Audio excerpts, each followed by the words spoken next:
Supreme কোর্টের জাজেস লাউঞ্জে শপথ নেওয়ার পর কথা বলছেন নতুন কমিশনার, প্রধান নির্বাচন কমিশনার এম নাসিরউদ্দিন। আমরা সরাসরি যুক্ত হচ্ছি সেখানে। কাজ শেষে নাকি আপনারা দেখবেন যে কি অবস্থা? দেখেন, সংস্কার একটা চলমান প্রক্রিয়া, কিন্তু একটা ইলেকশন করতে গেলে আমাকে তো কিছু এসেনশিয়াল সংস্কার তো লাগবে। ফর এক্সাম্পল একদম ধরেন, এখন নানা রকম কথা হচ্ছে, কেউ বলছে প্রপোর্শনাল রিপ্রেজেন্টেশন, কেউ বলে যে first pass the post system, আগের সিস্টেমে ইলেকশন। এটা যদি আপনার কনস্টিটিউশনে যদি এটা যদি ফয়সালা না হয়, আমরা ইলেকশনটা করবো কীভাবে?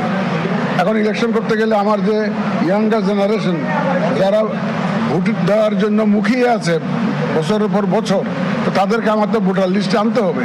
সুতরাং ভোটার লিস্ট করতে হবে, এবং maybe there will be some reforms needed here and there.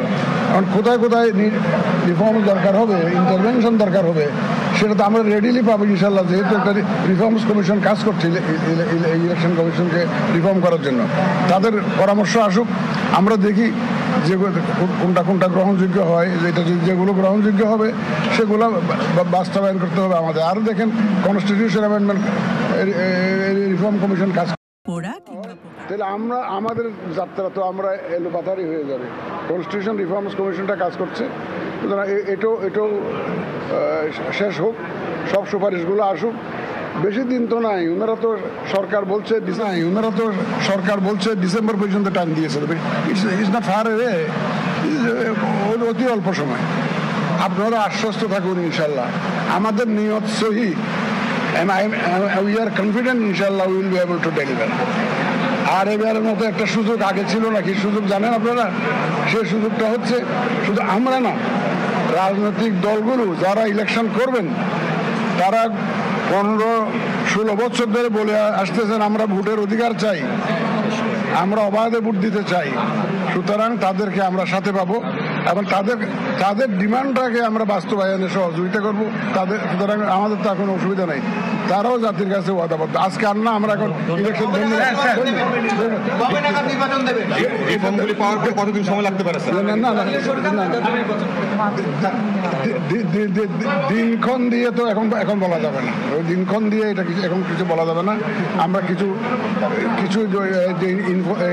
Reform যেগুলো দরকার আছে সেগুলো করে আগে আমি দায়িত্বটা নেই, এটা বুঝে নিই, কাজকর্মটা বুঝে নিই। আমাকে এটা বুঝতে তো দিবেন ভাই। শপথের পর প্রধান বিচারপতি কি কিছু বলেছিলেন?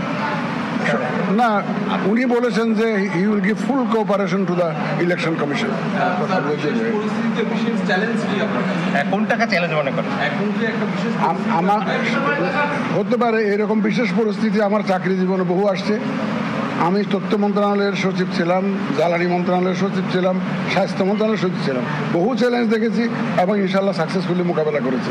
চ্যালেঞ্জ মোকাবেলা করার সাহস এবং অভিজ্ঞতা আমার আছে। সুতরাং আমি ইনশাল্লাহ যে কোনো ধরনের চ্যালেঞ্জ আসুক, সংশ্লিষ্ট সবাইকে নিয়ে ইনশাল্লাহ we will overcome those challenges. Thank you. ধন্যবাদ।